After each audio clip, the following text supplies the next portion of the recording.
الحمدللہ رب العالمین والصلاة والسلام علی سید الانبیاء والمرسلین اما بعد فبسم اللہ الرحمن الرحیم وانتم عاکفون فی المساجد صدق اللہ مولانا العظیم وبلغنا رسولہ النبی الکریم الامین اللہم صلی علی سیدنا و مولانا محمد وبارک وسلم۔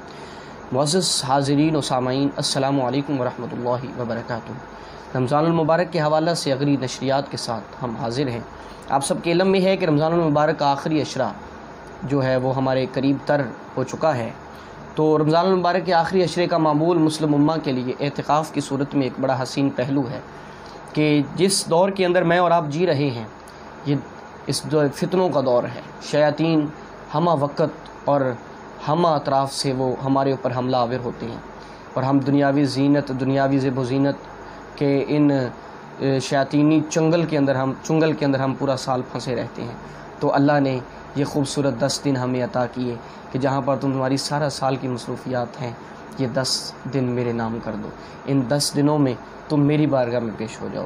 تو احباب ذی وقار، اللہ پاک نے قرآن مجید میں فرمایا وَأَنْتُمْ عَاكِفُونَ فِي الْمَسَاجِدِ کہ تم مسجدوں کے اندر، مساجد کے اندر معتکف ہو جاؤ۔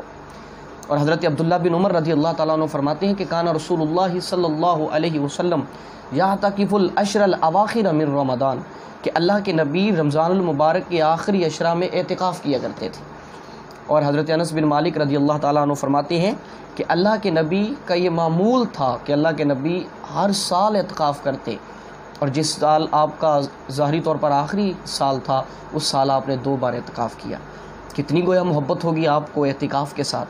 اور اعتکاف کے ساتھ محبت کی وجہ کیا تھی؟ وجہ یہ تھی کہ یہ 10 راتیں بندہ اللہ کے حضور بسر کرے، اللہ کی بندگی میں پیش ہو، اللہ کی بندگی، اپنی بندگی لے کر اللہ کی بارگاہ میں پیش ہو، اپنی بندگی لے کر اپنی اس گناہ گار شخصیت کو جب ایک نوجوان لے کر اللہ کے حضور پیش ہوگا تو اللہ کو اس نوجوان سے کتنی محبت ہوگی، کتنا اللہ کو اس نوجوان سے پیار آئے گا۔ اگر ایک بچہ یا ایک نوجوان بیٹا اپنے آپ کو لے کر اپنی ماں سے کہے کہ ماں 10 دن میں تیری بارگاہ سے نہیں اٹھوں گا، اے ماں میں 10 دن تیری خدمت کروں گا، اے ماں میں 10 دن تیرا نام جپوں گا، اے ماں میں 10 دن تیرے پاس رہوں گا، تو اس ماں کو اپنے اس بیٹے پہ کتنا پیار آتا ہوگا۔ تو جب یہ بیٹا، اس بیٹے پر ماں کو اتنا پیار آ رہا ہے، تو اس رب ذوالجلال کی ذات جو کتنی ماں جتنا پیار کرتی ہے، وہ جب بندہ 10 دن کے لیے اس کی بارگاہ میں پیش ہو جائے گا تو اس کو کتنا پیار آئے گا، کتنا اس بندے پر جو ہے وہ اسے رحم آئے گا۔ علامہ ابن بطال مالکی لکھتے ہیں کہ رسول اللہ صلی اللہ علیہ وسلم ہر رمضان میں اعتکاف کرتے تھے۔ یہ اس بات کی دلیل ہے کہ جو عمل حضور ہمیشہ کرتے ہوں وہ عمل سنت موقدہ کا درجہ رکھتا ہے۔ تو اللہ کے نبی کو اس عمل سے اتنی محبت تھی، گویا یہ سنت موقدہ ہے۔ علامہ ابن شہاب زہری علیہ رحمہ آپ لکھتے ہیں کہ مجھے مسلمانوں پر تعجب ہوتا ہے۔ کس چیز کا تعجب؟ فرماتے ہیں کہ مجھے تعجب ہوتا ہے کہ انہوں نے اعتکاف کرنا چھوڑ دیا، حالانکہ نبی کریم صلی اللہ علیہ وسلم جب سے مدینہ میں داخل ہوئے آپ نے اعتکاف کو ترک نہیں کیا۔ 2 ہجری میں روزے فرض ہوئے، اور اعتکاف رمضان المبارک کے روزوں کے ساتھ ہی پھر اعتکاف کا آغاز ہو گیا۔ تو یعنی 2 ہجری سے لے کر آپ کے وصال کے ظاہری سال تک، ظاہری وصال کے آخری یعنی سال تک اللہ کے نبی نے وصال جو ہے اعتکاف فرمایا، اور آخری سال اللہ کے نبی نے 2 بار 2 عشروں تک اعتکاف کیا۔ تو یہ کتنا خوبصورت عمل ہوگا کہ جب ایک نوجوان اللہ کے حضور پیش ہوگا۔ آگے جا کر علامہ امام ابن المنذر نے عطا خراسانی کا ایک قول روایت کیا ہے۔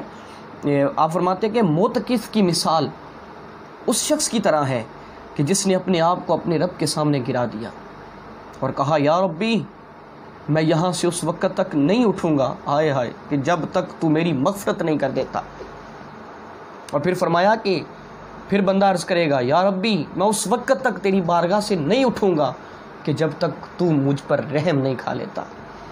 احباب ذی وقار، یہ 10 راتیں اللہ کے حضور بڑی مقبول ہیں۔ بندہ اللہ کے دامن کو تھام کر بیٹھ جائے اور اس بات پر بضد ہو جائے کہ مولا تو میری بخشش فرما، میں نکما تے بندہ تیری بارگاہ میں پیش ہو گیا ہوں، تو مجھ پر رحم فرما۔ اگر ہم ان 10 راتوں کو، گویا خلوت نشینی کا مقصد کیا ہوتا ہے؟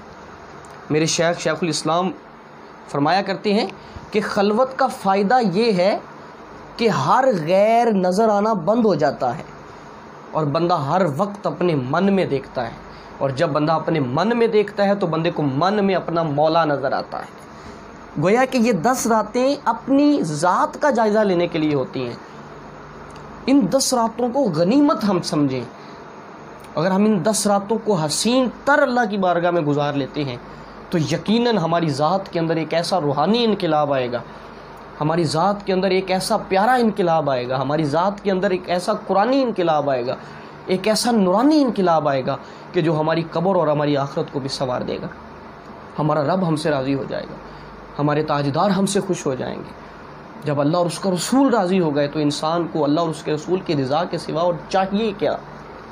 احباب ذی وقار، سال میں کوئی 10 دن تو ایسے ہونے چاہیے نا کہ جو 10 دن خالصتاً اس کی بارگاہ میں پسند ہوں۔ بالخصوص نوجوانوں، ان 10 راتوں کو اپنے رب کے حضور پیش کرو، تسبیحات پڑھو، ذکر اذکار کرو، خلوت نشین ہو جاؤ، اپنی ذات کا جائزہ لو، تلاوت کرو، قرآن کا فہم حاصل کرنے کی کوشش کرو، دروس زیادہ سے زیادہ اچھی باتیں سیکھنے کی کوشش کرو، اپنی ذات کے اندر انقلاب لے کر آؤ، تنہا بیٹھ کر اپنی ذات کا احتساب کرو۔ یقین مانیے کہ جب یہ 10 راتیں پرخلوص انداز میں آپ اللہ کے حضور گزاریں گے تو رب کی ذات ہم سے راضی ہو جائے گی، اور جب رب کی ذات راضی ہو گئی، رسول اللہ راضی ہو گئے، تو پھر انسان کا قبر اور آخرت میں بیڑا پار ہو جائے گا۔ اللہ کے حضور دعا ہے اللہ رب العزت ان 10 راتوں کی اہمیت کو سمجھ کر ہمیں خلوت نشین ہونے کی توفیق عطا فرمائے۔ والسلام علیکم ورحمۃ اللہ وبرکاتہ۔